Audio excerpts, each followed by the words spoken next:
Hello, everyone, and welcome to another episode of Face Turn with Candace Cordelia. I am your host, Candace Cordelia, and today I have not one, but two special guests. They are the current Mission Pro Wrestling Tag Team Champions and also CCW Tag Team Champions. They're absolutely killing it just a year into their careers as professional wrestlers. Please give a warm, hearty welcome to the Renegade Twins. Hello, ladies. Hi, Candace. How are you? I'm doing fantastic. How are you both today? I am fantastic. I'm great. Had a long, full day of work. Now we're here with you, and I'm enjoying every minute. Yeah. Yes. Super excited to be here.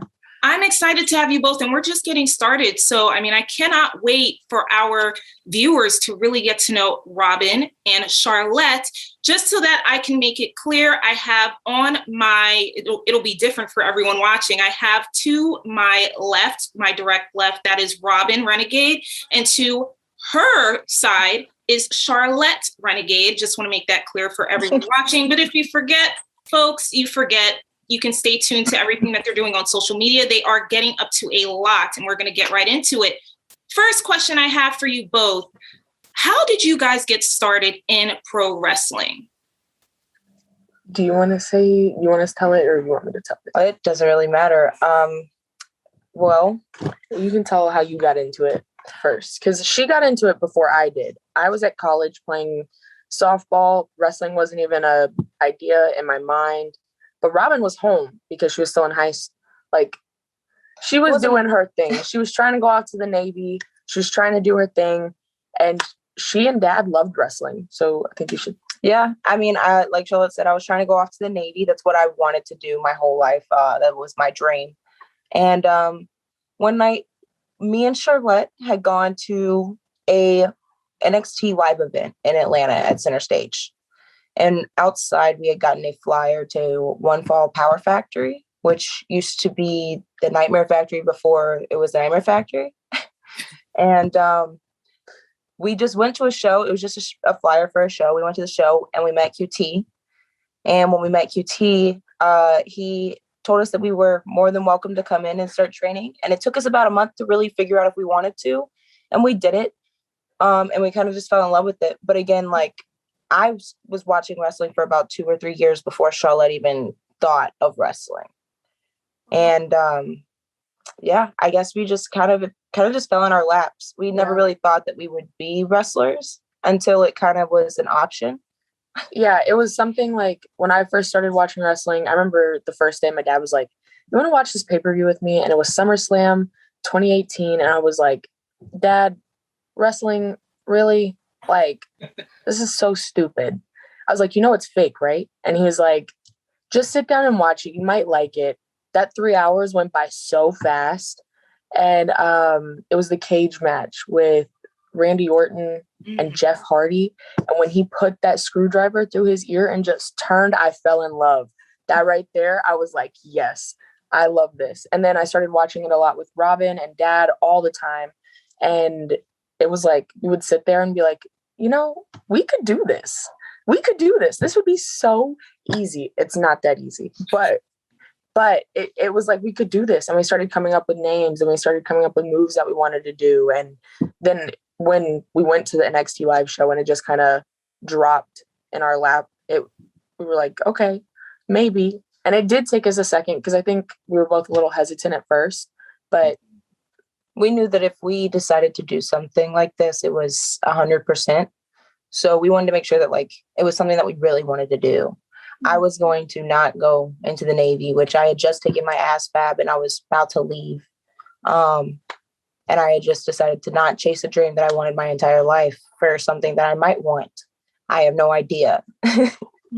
So it was something that we wanted to realize. But again, the second we stepped in that ring, at least for me, the second I stepped foot in that ring and took my first bump, I loved it. It was like I was at home. And every time I go out there, I try to, be better with myself, better myself always. But just share the way that I feel about this sport with everyone else. It took me a little bit longer, but I got there and I love it. I love what I do and I love making fans feel like emotion over what we're doing. I love making people care. Wow. So it sounds like Robin definitely gravitated towards wrestling a little bit before Charlotte. So how did the training aspect start? Did you both train together? Did you, Robin, train a little bit earlier than Charlotte? Talk to us about that. So I didn't get any more training than Charlotte did. We both started at the same time. Charlotte and I had a few injuries when we first started, at different times. So at different times, one of us got more training than the other, but all in all, we all have the same amount of training, both of us. And we did train together. When we first started, Charlotte and I, used to like just chain and actually wrestle on the bed at home, and just all the time, every night when we got home from training, when we didn't have training, it was just me and Charlotte were connected at the hip when we first started, always training together. And I mean, we still do train together now. It's just definitely not as much as it was. Oh yeah. Once we started getting to hit and throw strikes, wrestling with each other was out the window. Because we were learning, and other people were more patient with us, with our hard-hitting style, than we were with each other. So, but yeah, no, I love training with Robin. I love training tag style. At first, we were training singularly. Now we train tag style all the time, and I love it. I love working with my sister in the ring. Wow. And, not many people can say that. There are certainly other sets of twins in wrestling and other siblings as well. And one thing that always seems to fascinate me is notwithstanding, being wrestlers, the fact that you are close, your twins, your sisters. Were you two always close growing up, or was there one that had Robin's like, oh boy, let me tell you. So Charlotte and I were not the closest growing up. Definitely as we got older, we got very close. But growing up as children, Charlotte and I did not get along very well. Yeah, it wasn't like our mom always said our entire lives, like, your sister is your best friend. She's going to be there forever. Like, you better get used to it. And because me and Robin were always compared, we were always like trying not to be the same and always butting heads. And it wasn't until we were about 17 years old, I think, that we finally realized, like, yo, you're my homie. And like, there's no reason why we cannot do this thing together, like this thing called life together. We're a team. And like, it took a while to realize that, but here we are now. You know what I mean? I mean, regardless, I think Charlotte and I had good times growing up as well, but yes, there was there was definitely some times where Charlotte and I definitely did not get along. But we did grow up, like Charlotte said, family is everything. And like Charlotte said, around 16, 17 years old, something clicked in our brains and we just became the best of friends. And it hasn't really changed since then.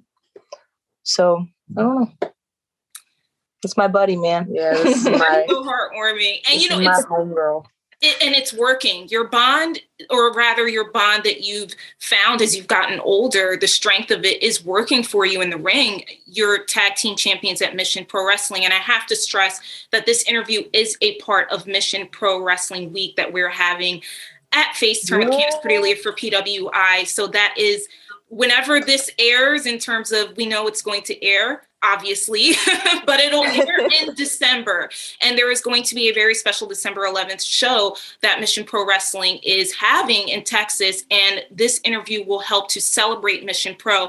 So we're definitely going to talk about the promotion a little later on, your relationship with Thunder Rosa and the experiences that you both have had at Mission Pro Wrestling, which I feel is such a special promotion and it's needed in wrestling today.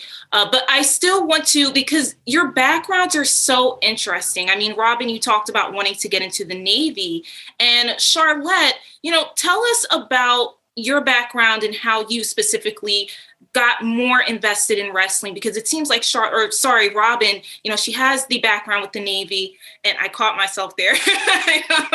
She has the Navy background. And I also understand that you, Robin, you have a baseball background. So you definitely had athletics, going on and through your veins. But Charlotte, talk to us about your side of the story, rather, athletics growing up as a kid, and how you seem to gravitate towards it like your sister. Okay. So I remember my first ever memory I have with wrestling in my life. It was the Great Khali squeezing somebody's head. Now, I don't know who the somebody was, but I remember what his face, like what color his face was. It was bright red. And I don't know, just seeing like someone that strong growing up and like into high school when I did ROTC and I started playing softball and I was doing lacrosse, I was doing all these things. It just made me want to be stronger. And that was always in the back of my head. And I didn't base my life off of it. And I don't think like I knew it was wrestling. But then, like I said, the crazy stuff with Randy Orton and Jeff Hardy with the screwdriver in the ear and just all of that stuff. And my dad started showing me, like, of course, we were watching a lot of WWE, but my dad started showing me old school wrestling. And I fell in love with old school wrestling. And that's really where I became like attracted to wrestling. I realized because I knew as a catcher who was 200 pounds at one point, I could not do the flips. I don't like heights either. I don't want to go up on the ropes. So for me, it's like I'm strong and I've always been strong. And I base a lot of my wrestling style off of old school wrestling. I don't do a whole bunch of high flying stuff. I like doing it when I can. I can do moonsaults and stuff like that. It's just not my style.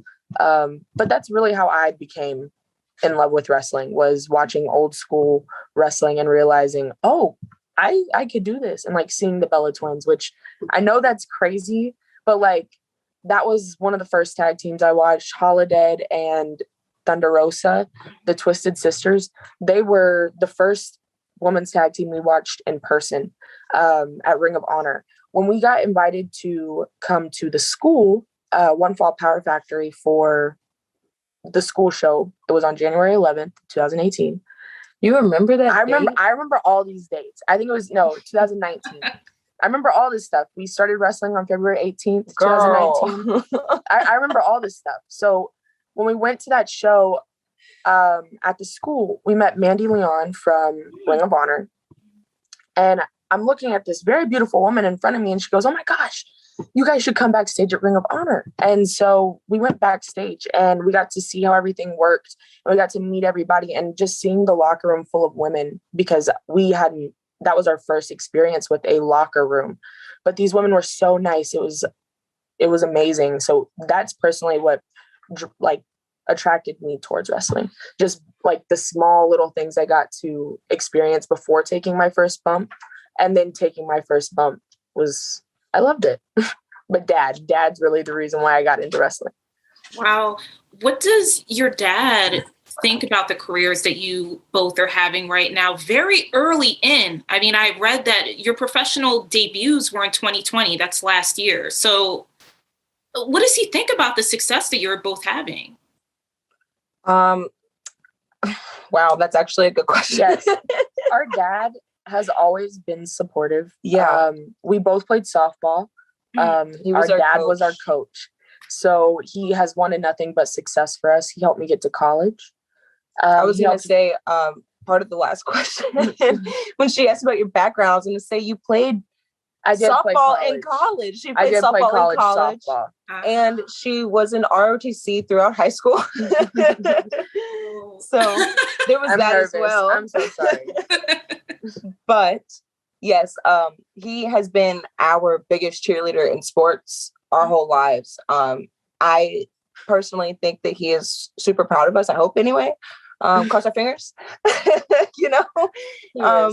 But he has been the person to help support us throughout the entire thing, from start to finish with our athletic careers.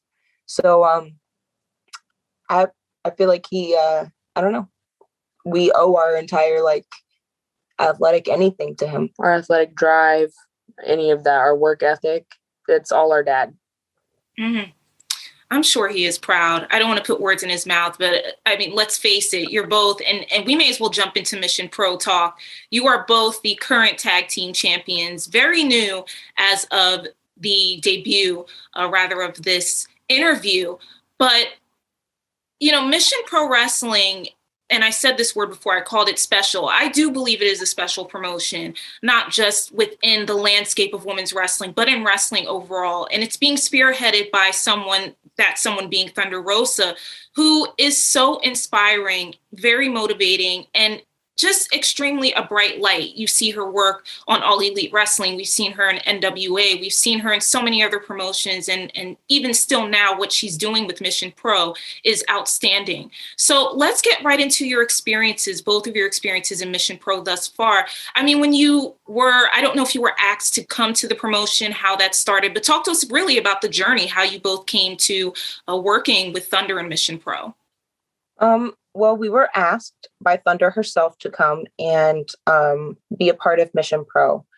And I think ever since we've been a part of Mission Pro, we have done nothing but get better, whether that be in the ring, outside the ring. She helps with everything. I remember the first time we went up there about 3 or 4 days early to San Antonio, and we trained with her at the Dog Pound Dojo. And that was an eye opener. She has helped us with so much. And like, she doesn't need to, she doesn't have to, but she does it out of the love of like wrestling and women's wrestling and always having other women's back. And she's just an amazing person. We owe a lot to her and her husband. Yes. But Mission Pro has changed the way that we think about wrestling and perform and try to act when we think professional wrestler and how they react and wrestle. It has changed the way that we perceive that, I should say.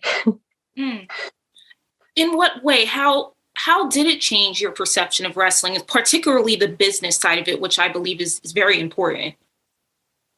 Well, for me personally, I have found out that with Mission Pro, it's always okay to ask for help for one. You'll never know until you ask. But you also need to know who is what and what's going on around you. The business is a business of performing, and it's always going to come down to me or you. So you need to always make friends and remember who you're going back to and who helped you from the beginning. But you always need to look out for yourself as well at the end of the day. But you just need to be humble about it. Thunder Rosa showed that you can get somewhere big without having to step on someone's neck for it or betray your own morals.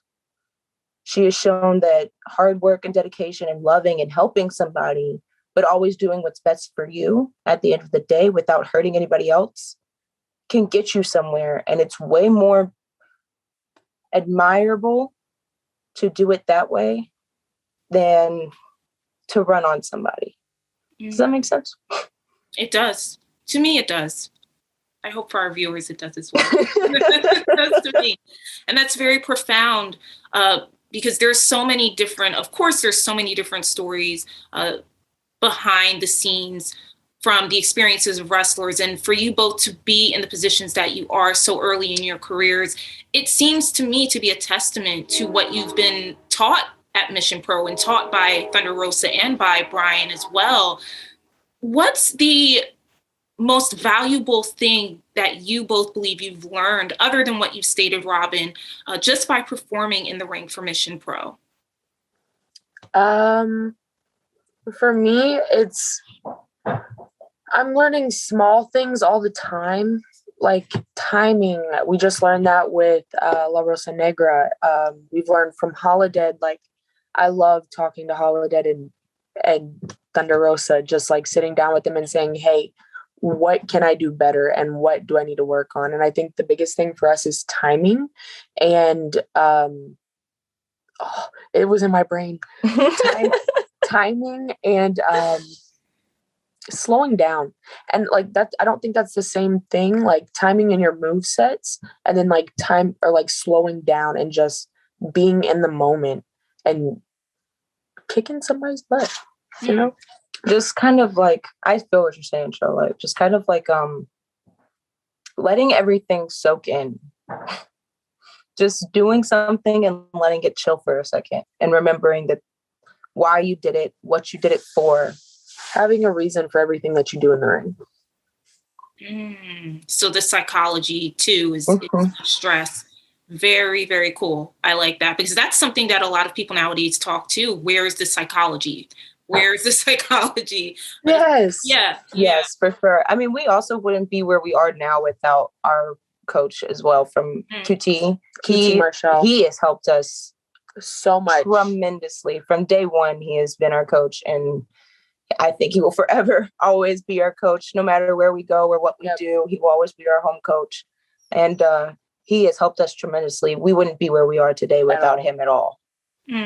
Shout out to QT Marshall, because I had him on the show I believe that was time is just a blur at this point. I believe it was a month or so ago. Could have been a few weeks, but nowadays time is just, time is just time. But he was really great. And I personally learned a lot from QT, things that I didn't know just from reading, the pages of PWI or on a website. And I do believe, just after speaking with him, that he really honors the position that he is in. And he's a humble person, and he loves what he does. And it shows in his students, and it shows in his own work. So we got to give him his flowers. Definitely got to give QT his flowers. Definitely give him his props. He is an amazing coach, and we owe our careers to that man. Yes. And, we can get into some AEW talk, which there are a few questions I wanted to ask you both. You both have been on AEW Dark, and I believe, Robin, you've been on AEW Dark and AEW Dark Elevation. Please correct me if I'm wrong. But you also battled against Thunder Rosa in the ring. And between the both of you, you've pretty much faced a majority of the women who are in All Elite Wrestling. So tell us about that experience, being trained by QT, doing your thing in Mission Pro, and now being able to work in All Elite Wrestling. Well, actually, my match with Thunder Rosa was my very first match there. And we had yet to even be invited to Mission Pro. When I had talked to Thunder Rosa, she said, my husband told me my husband told me to wrestle you and tell him what I thought, and we'll go from there. And I said, oh, okay. So it was an honor. I mean, I have always wanted to wrestle her. So it was an honor to even wrestle her on such a huge platform as my first time. And it was just amazing. She took care of me. She definitely helped me through the entire thing. It was amazing. I know Charlotte and her had done a seminar a while back. So she had already had previous experience with Charlotte and how she moved in the ring, but she had never wrestled me. I was broken, had a messed up ankle, so I couldn't participate, but it was such an honor. And she is amazing. I remember there was a move. Oh, she did her stalling double knees or drop kick in the corner.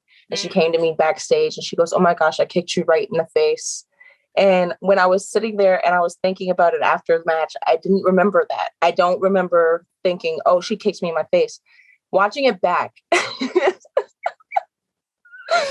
she kicked me in my face, but I had no idea. I was so excited when I watched it back. I was like, she kicked me in my face. Thunder Rosa kicked me in my face. Not many people can say that. So, right. Yes, I can't blame you for getting excited. So we hear about the backstage of All Elite Wrestling being this family environment. People seem to be very helpful. It seems like you can ask questions. Having stated that, did you find that there were times where you were able to do that you were able to ask any questions that you might have, or rather gaining advice from any of the other wrestlers? Was that a possibility for you both? Yes. My match against Ty Conti, I absolutely loved working with her. I loved working with Dustin. He was our agent for that match. And I really did feel like anything that I was able to give her an idea, and she was able to bounce stuff off of me, and we were able to collaborate, and I enjoyed that. And then when we finally got to speak to Dustin and go over everything, I could ask him any question like, hey, this doesn't make sense in my mind. Like, I wouldn't put this here, but why does it go there? Because I know that it's right, but I don't know why it's right. And I was able to ask questions, but I was able to feel comfortable enough with that. And then it was like, when I came backstage afterwards, she told me what I needed to know. Like, hey, maybe we can work on this, or maybe you can work on that. And I appreciated that. And I didn't feel like it was coming from a bad place. I felt like it was coming from a place of genuine like care. Same with Dustin. It was good. I enjoyed my experience. And my Nyla Rose match, because I've only had 2 matches. My Nyla Rose match, both Vicky and Nyla, I love them both. I watched that match back, and they all told me I died when she came off with that knee. But when I watched it back, I was so excited. Just like Robin said, I was like, she almost killed me. And it sounds so stupid, but she is so, I don't know. I just enjoy the people backstage. They're so nice. And it really is like a family environment. Yes. And we got to give flowers to Nyla Rose and Vicky Guerrero as well. 2 of my favorite people, honestly. Yes. And it's an honor and a blessing that you both have been able to work with all of those amazing people at All Elite Wrestling. You know, I want to also go back to Mission Pro. And Robin, you did state that before you both were even at Mission Pro, you were at All Elite. So by that time, you're going from All Elite now to Mission Pro. So what is that experience like working with the fantastic locker room that is at Mission Pro? We have Holiday, Maddie Rankowski, Kylan King. You know, what is that like for you both? I can only speak for myself, and but I remember thinking and feeling the same way that I felt about AEW, about Mission Pro. My very first, like the way that I felt my very first time at AEW, the butterflies and the nervous and I really hope I do good, was the way that I felt my very first time at AEW. And I remember looking at Charlotte and thinking and telling her, we need to be on our A game. Like, this needs to be the best performance we have ever given. And at that point in our careers, what we had given was exactly that. And I was very proud of ourselves. But in my brain, stakes were high. If we didn't do good at this, like on this debut, it just wasn't it was just not gonna go well for us. And I'm so glad that we delivered. Again, I don't know how Charlotte felt. So as like, we're twins, she's the yin to my yang, whatever it is, yin to her yang, I don't know. But it's just, we really are that way. And it's like when she started to freak out and she started to get so nervous, I was so calm, and I didn't understand why, because I knew all that she was saying was true. And I knew like we had to go out there and put on a show.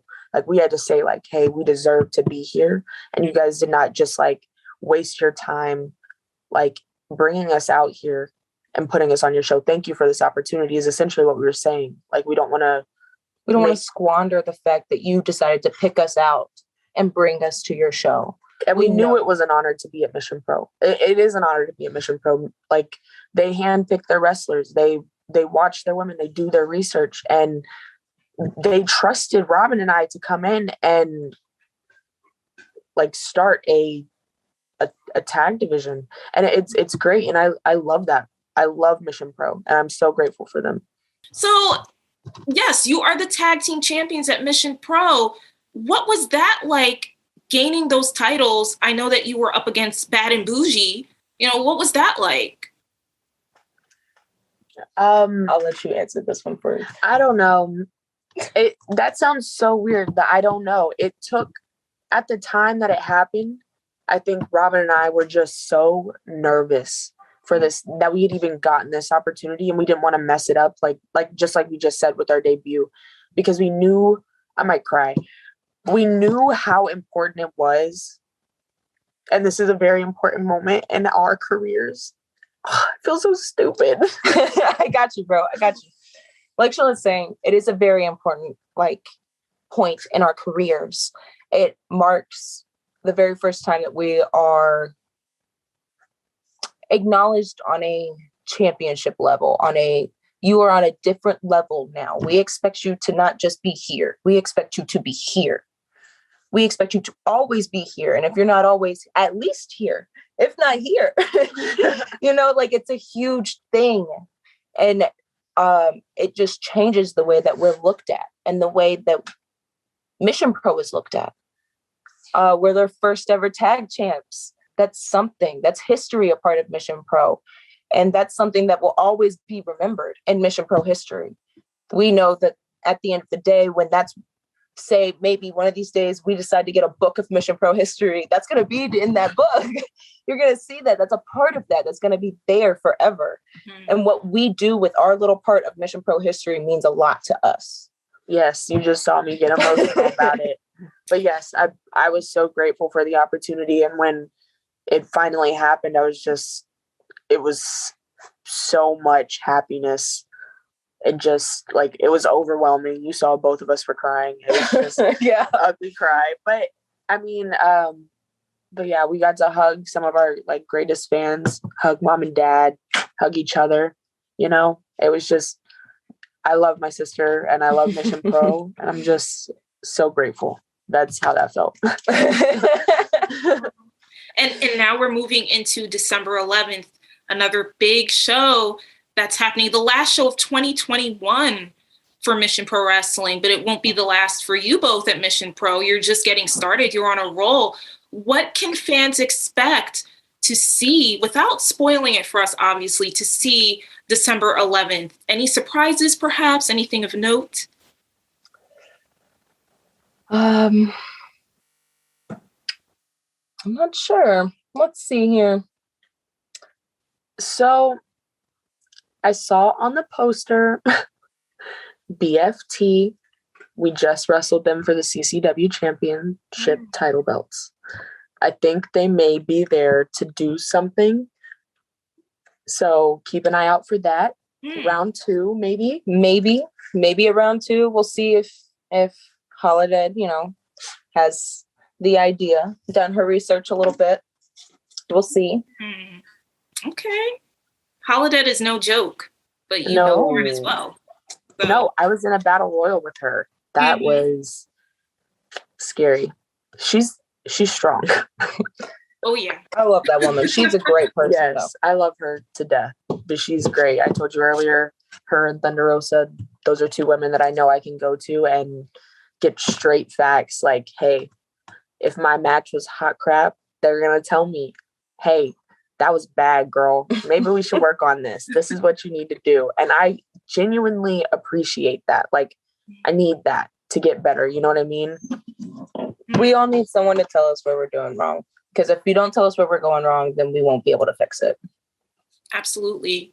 And now at Mission Pro, is there any chance that both of you will go solo at some point? Do you have any thoughts? Not don't get me wrong.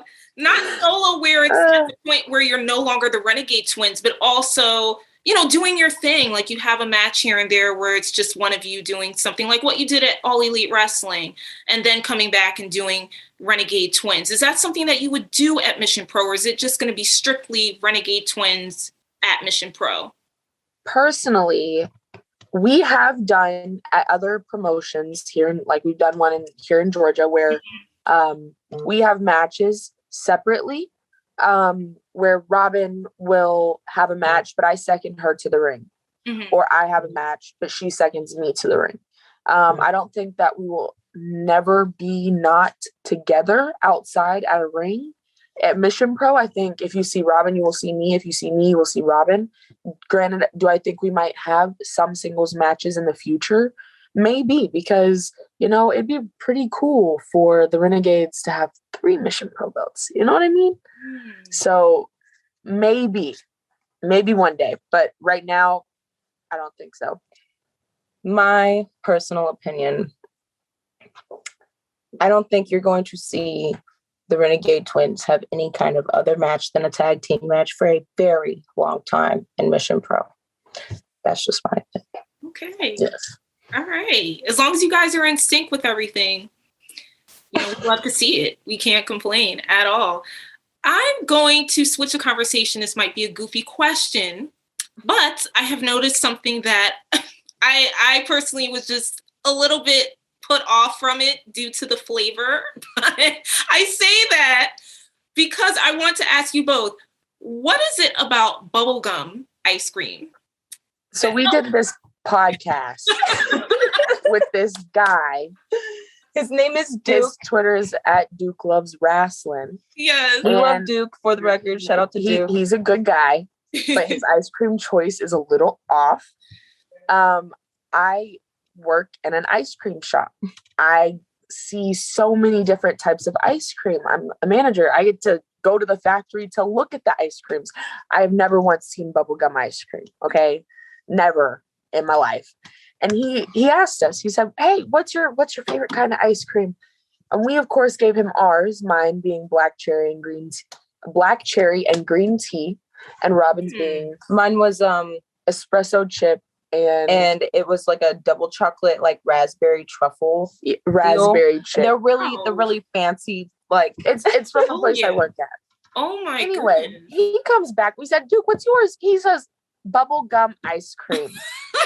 That's what we said. I was like, oh no. And I said, how old are you? He was like, I'm a grown man. I was like, I know. Eating bubblegum ice cream. No. What's your favorite kind of ice cream? Thank you for asking. I do want to start by saying it's funny. I love that. This is the second conversation in an interview I've had within the past week where we're talking about ice cream. It went from pets. My inaugural interviews started off talking about pets, and now it's ice cream. So I see a kind of something's happening, but I like it. I'm not going to say I don't. But yes, thank you for asking, because first of all, I've never heard of bubblegum ice cream. Didn't know it existed.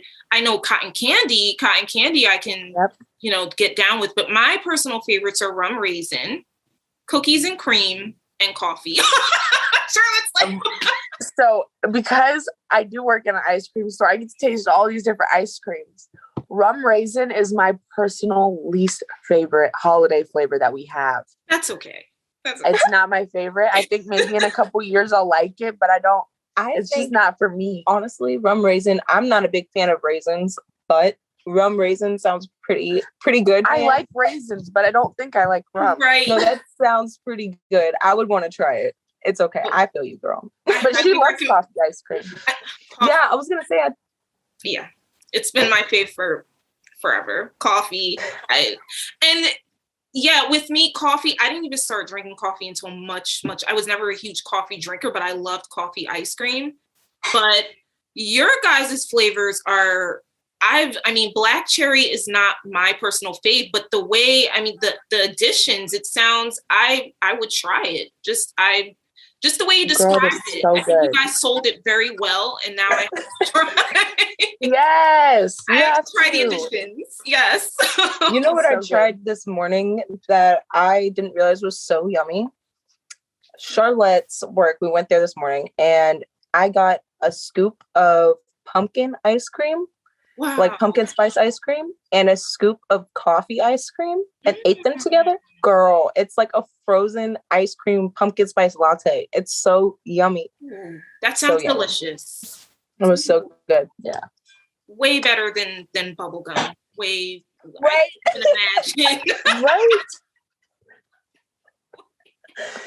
Oh, we'll get off of the bubble gum because it's making my stomach hurt just thinking about bubblegum ice cream. I couldn't imagine. That is so funny. So you're talking about working in an ice cream shop. I love the idea of that, right? Do your colleagues know anything about your wrestling careers? Yes. I was very honest with my employer when I came in. And I told her, I said, hey, I need to have a very flexible schedule. I'm here to help you as much as you need me to help. I'm here to take a place of responsibility if that's what you need. But I do, this is what I'm doing. I'm a professional wrestler, and ultimately I want to do this as a career one day. And she said, I can do that for you. And of course, she told her son and her daughter, who in turn told the other employees because they work there too. And it just got around, and everybody came and talked to me, and I've shown everybody my matches. I've shown them Robin's stuff. They see our belts all the time. Like they ask to see pictures of what we're doing. They love to keep up with it. And some of them actually like have started watching wrestling because of it. And I love that. I love to introduce people, you know, and some of my customers, like, I'll wear this shirt and they go, who are the Renegades? And I go, that's me and my sister. And they're like, oh, why do you have a t-shirt? And I have to explain why. Or I have this one little old man. He's my favorite old man to come up to the caboose. I work in a train caboose, by the way. So he comes up and he starts talking to me about wrestling. And he goes, you know, they do this one at Dragon Con. And I was like, oh? And he's like, yeah, you got to get down there. I went down there last year. And I was like, okay, man. And he was telling me like shows that he wants to see us wrestle on. And I'm just like, this is crazy. I didn't realize how many people actually enjoyed wrestling until I introduced it into some place that like kids, adults, teenagers, everybody comes to ice cream, you know, everybody likes ice cream. You're absolutely right. And it's really nice that you can showcase yourselves to a wider audience. And that's another thing that we hear a lot when it comes to wrestling news. How do we get wrestling to a mainstream audience? Because we've been hearing over the past year and a half, ever since the pandemic started, really about the numbers, about ratings. And I think what you have just expressed is very important, because being able to showcase your talents in front of people who might not even know that wrestling is still televised is extremely valuable, really valuable. So I didn't know if you had anything to add, Robin. I felt like you wanted to jump in, unless I no spot. I will say, I'm just listening. I'm listening. I will say, I think some people are afraid to say, hey, I'm a professional wrestler, and put themselves out there, because there is the social stigma that it's fake. And a lot of people don't take it seriously. And when you say, hey, I'm a professional wrestler, and someone goes, oh, wow. And you're like, really, dude? And you're like, it's not an enthusiastic, oh, wow. And they keep going. They're like, wow, how long have you been doing that? And it's just bad. And it's just, there's a stigma with it. And I don't know, but I'm proud I'm a professional wrestler. I did not do this not to be proud of it. My mom said, if you're going to do something, you better be proud enough to say that you did it. And I am proud enough to be a professional wrestler. I am proud enough to show people my stuff. I think at first, when Robin and I first started wrestling, we did not want to show our stuff. We were like, this is not good. Please do not show people this. And it was like training matches and just like really, really bad. I took on way too much in a match and I messed up. And it was just like, that was the stuff that was being out there. But now I'm so proud of what me and my sister have accomplished. And I'm more than proud to show off our Mission Pro and our CCW tag belts. Oh yeah. I also think that like, I'm very proud of where we've gotten, but I also think that we have so far to go. We have so much more to learn. We are so green, and there's things in wrestling that we haven't even touched yet, or can't even start to understand or comprehend, because we just haven't been there yet. And we won't be there until we're there. So like, and we won't understand until we're there. So I think that where we are and what we've accomplished in what we've been really officially on the indies for about a year, like you said, not even a year. Yeah, it's been about 7 say, months. Yeah, I would say it's about 6-7 months, to be honest. Because until we started getting on AEW, we weren't booked a lot on the indies. We debuted right before COVID. COVID hit. The indies shut down for a year, and then we started trying to get booked after everything started opening back up, and it took a few months. And we got on AEW, and we started getting booked a lot. And I just feel like that has definitely shot up our progress, and we are way better than we were 6 months ago. But we have a ways to go. Oh yeah, we have so much to learn. I think we only got there because of the women that we had the honor of working with. The women, all of the women in the AEW locker room, the women at Mission Pro, the women in other promotions. It's just the women that we've come into contact with have just been amazing in teaching us and really letting us know, like, this is how this works. Oh, and yeah. You know if you're good at it, you know if you're bad at it. And again, we're learning. Right. And again, back to QT. QT is never, not once, like, lied to us about where we are in our wrestling careers. He's always been very open with us and very blunt with us. So QT has always been very real and always tried to show us that like, this is the reality of wrestling. This is what it is. And I believe that we wouldn't be where we are again without the support of QT or even Dustin or Cody, even backstage, like Charlotte said about AEW. Dustin, I remember going to Dustin multiple times. But really my first time there, I'll give this as an example. My first time there, I'm about to go out of the curtain. Dustin comes up to me and he puts his hands on my shoulders and he goes, "You okay?" I said, "Yeah, I'm okay." And he said, "No, you're not." And I said, "What do you mean?" And he said, "You're moving a lot. Are you nervous?" And I said, "Yes, sir, I'm nervous." And he said, "Don't be, you got this." And he gave me a hug and then my music hit and I was supposed to go out.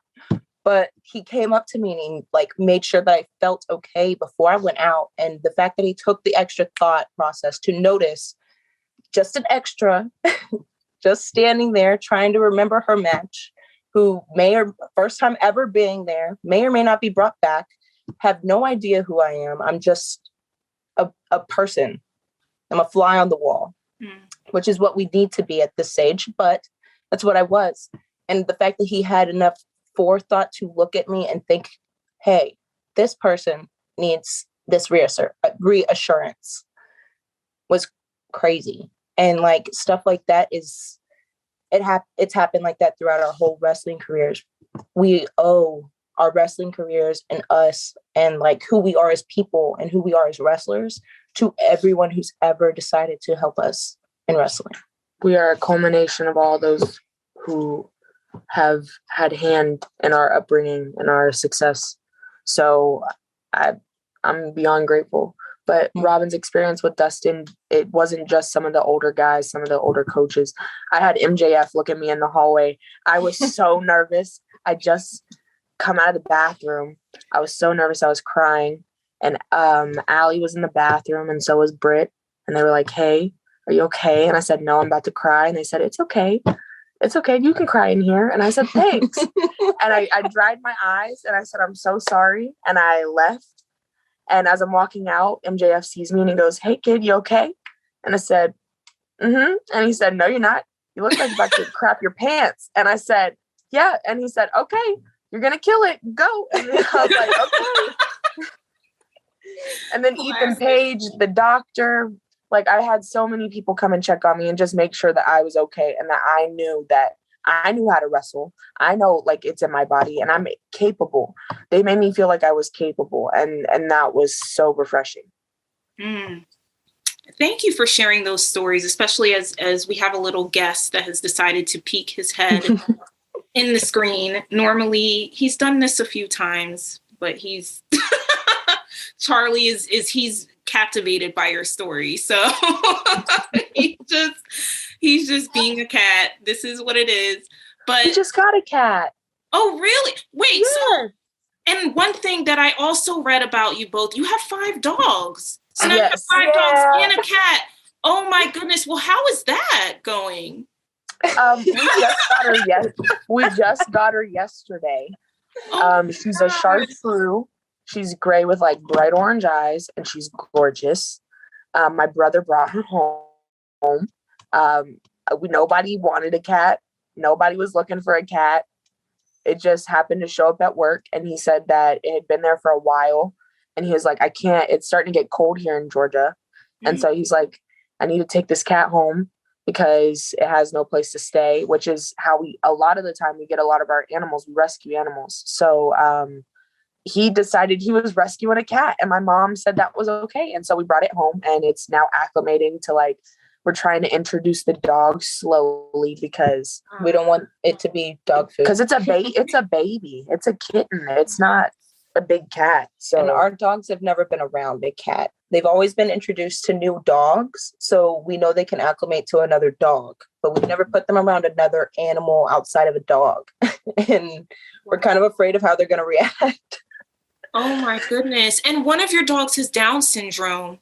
I also did read that as well. Yes. So it's the equivalency, like in dogs, of like if they had enough chromosomes, which they don't have the same amount of chromosomes as humans do.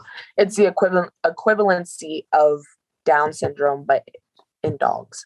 Sure. So it's not technically Down syndrome, but yes, she does have Down syndrome. She's not a normal dog. Well, having stated all of that, and this is actually, I love the transition. I guess Charlie coming in really was a blessing in disguise, because one of the questions I really wanted to ask you was, how do you manage to be on the road and then also have these animals? It sounds like you have a lot of help from your family, Yes. but how, besides that, I mean, is it really hard for you to be away from your furry babies as you're accomplishing all these amazing things outside in the world? Yes, I miss my babies incredibly. This is Biscuit, our little... Hi, Biscuit! This is a special needs animal. This is the special one. This is my baby. Hi! We love animals at PWI. We really do. And we have a column in the magazine written by Jordan Grace of Impact fame. So, you know, we're here for the animals. But Biscuit is adorable. So adorable. She's a sweetheart. My mom put her in here and now she doesn't want to get out. See, that's how it is. That's how it is. Charlie is just laying by my feet. I think he got the picture. He was like, "Mommy's working," so we're just just lay there and be fine. Bye now. But yes, I'm assuming it's hard to be away from them, even with the help that you have from your family, which is very important as well. But you know, we love our babies. So yeah, and it's hard sometimes. Like, sometimes for like AEW stuff, we'd be gone for a full week, and that'd be the longest like I'd ever been gone away from my dog. And I got him a year ago during quarantine. You know how quarantine puppies are. They are very needy and I want my mom's all the time. So my dog's with me all the time. And I didn't realize until I would get away from him for an extended period of time that I would look at my phone and see a picture of him and be like, I just want my baby back. I don't want to be laying in a cold hotel bed by myself. I just want my dog. Oh, but it's a great thing that you both are doing. Robin, it seemed like you wanted to add something in that. Sorry if I keep pointing you out. It's the facial expression. It's okay. It's okay. I'll give you something. I'll give you something anyway. Going off of like being super sad when you don't have your dog. Yeah. I personally have a pillow that I take with me of my dog's face. I had gotten I didn't know you did that. Yes, I had gotten it as a Christmas gift from an ex-boyfriend. And now I take it all the time everywhere with me. It's like a little throw pillow that's about this big with her like animated face on it. I like that, to be quite honest. I love the concept. Why not? It helps. Right? Why not? Why not? You know, and you talked about everything that you both have been saying thus far. It's so encouraging. I can only imagine that any other girls coming up in this business watching this, they're going to feel a certain type of inspiration from you both, and to feel motivated that they too can make something of themselves in this business. You both came into this business at a very unprecedented time as well when it comes to women's wrestling. And I've said in other interviews that I've had with other women wrestlers, you know, we're familiar with the bra and panties matches of yore, and now going from the 4 horsewomen of WWE to seeing what has happened in that promotion with women's wrestling, to AEW, to Impact, Ring of Honor, MLW now too, with their new featherweight division, NWA, Stardom, the list goes on and on.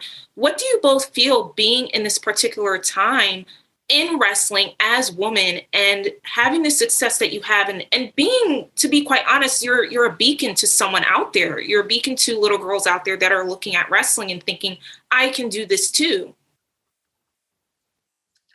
Personally for me, when I started wrestling and I realized that women's wrestling wasn't quite taken as seriously as the men's wrestling.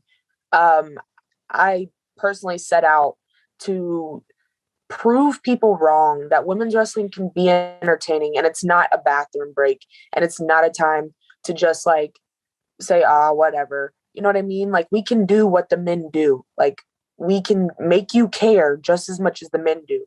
We're not glorified. I don't even know. You know what I mean? Like Barbie dolls. We're not that. We are women, and we are, pardon my French, we are badass, and we are tough, and we work hard.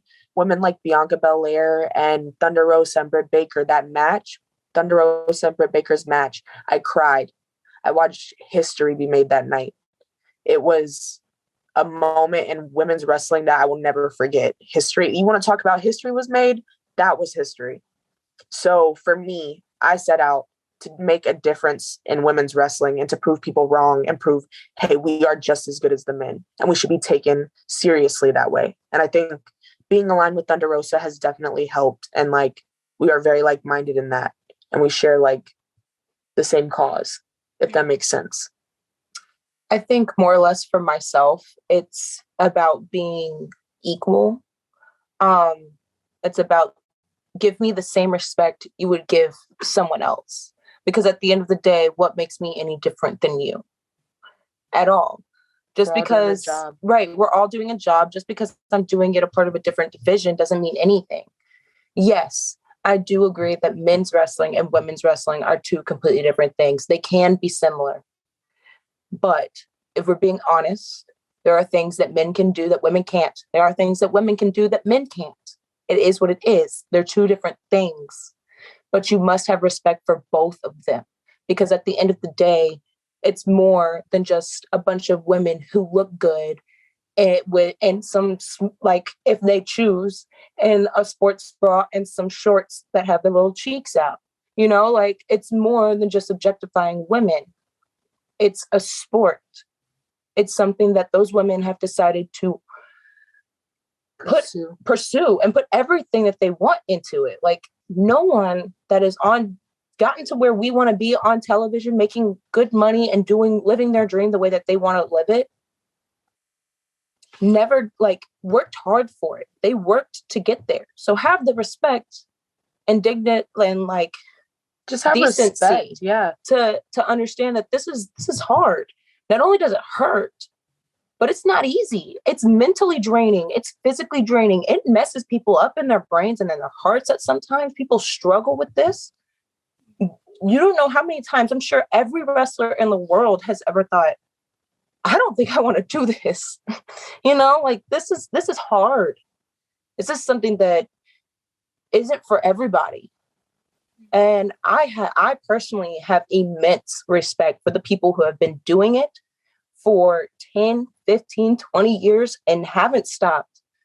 That's dedication, dude, because I know in the past 2.5 years, the struggles that I have had, that sucks. You got to be a strong person. You have to want this. And me personally, my motivation for wanting to better women's wrestling is to get respect. Women deserve this respect. You deserve to be able to, like, we deserve for you to look at us and understand that we worked for this. We busted our tails.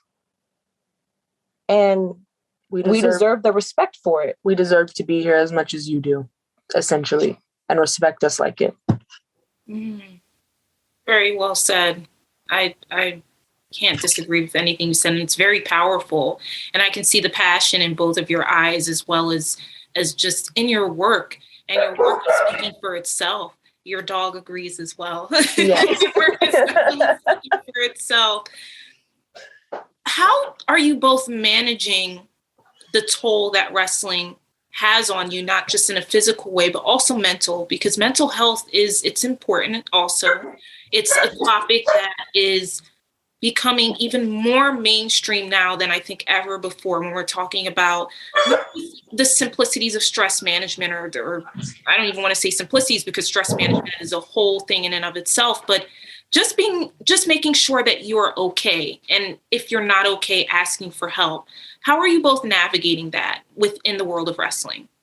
I believe that Robin and I, growing up, have always had a very strong support system here at home. And I know we've stressed it so much throughout this interview, but family is number one. Family is important to us. And our mom has always been there to be a source of wisdom, a light in whatever darkness you may be going through. She's always been there for us.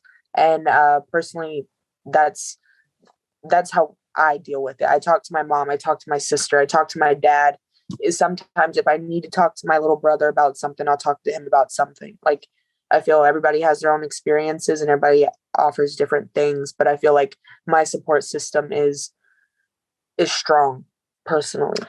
I agree with my support system. Blah, blah. Lord Jesus. I agree that my support system is strong. But I will say that I personally don't choose to speak about the things that I feel, especially when it comes to wrestling. I would, me personally, I'd like to think through them myself, and then I like to work through them myself. Like, I enjoy to, when I'm really down in my dumps and I'm feeling some type of way, I like to go to training, and I like to just work, and like, not just a little bit, like a lot, to the point where like I am exhausted, can't finish the drill that I'm doing, because I just want to, if I'm down in the dumps, it's most likely over wrestling and how I'm performing. So I'm going to get in the ring and I'm going to try my best to fix whatever I feel like I'm not going to be able to fix, or what I feel like I'm lacking in. So me personally, my therapy is wrestling itself. I just get in the ring and work. I choose, I'm lucky enough to have my sister and a lot of friends up at our training facilities. So I know I can say to anyone, really, hey, someone come work with me, and they'll run the same drill with me over and over and over again until I'm tired and they are too. So Yeah.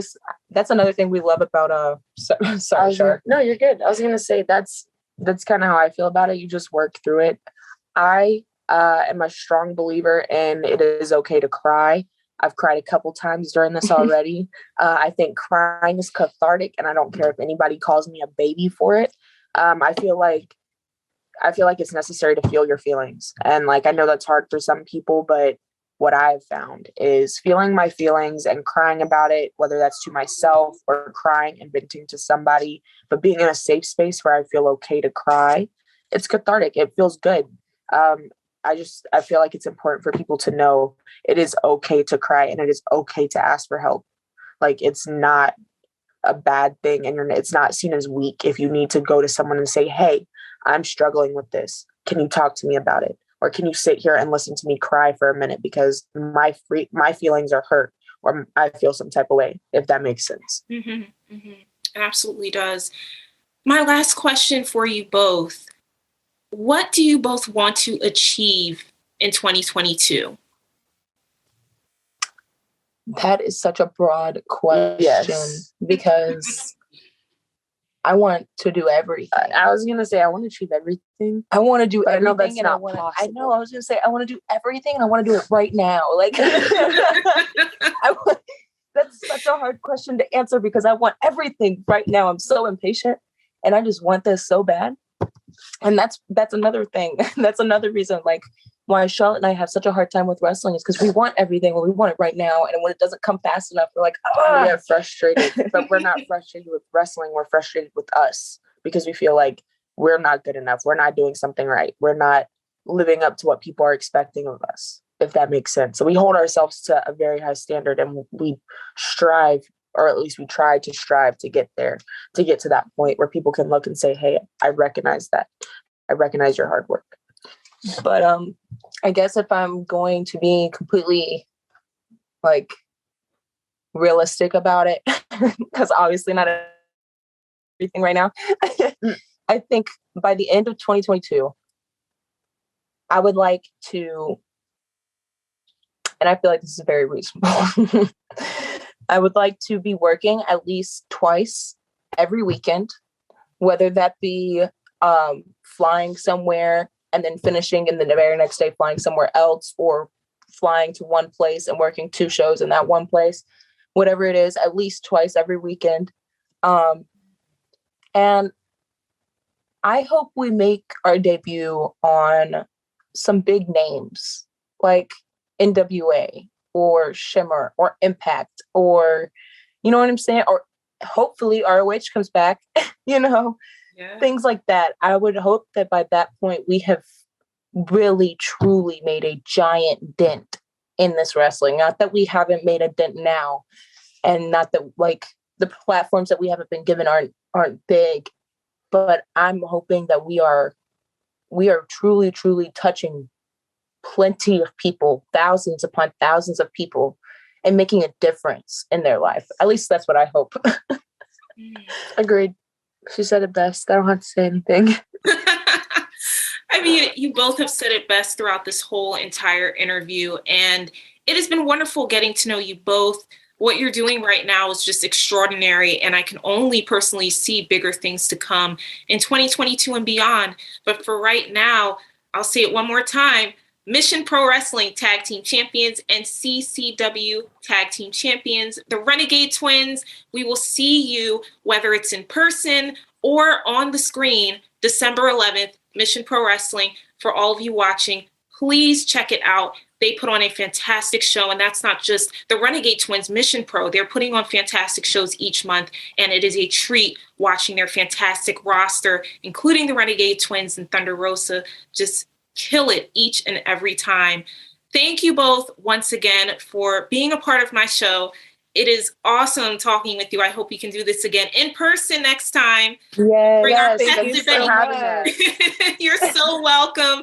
Good luck to you both. Thank you once again. And thank you all for watching another episode of Face Turn with Candace Cordelia, where we give you exclusive scoops with your favorite wrestlers. Stay tuned for the next installment. Take care.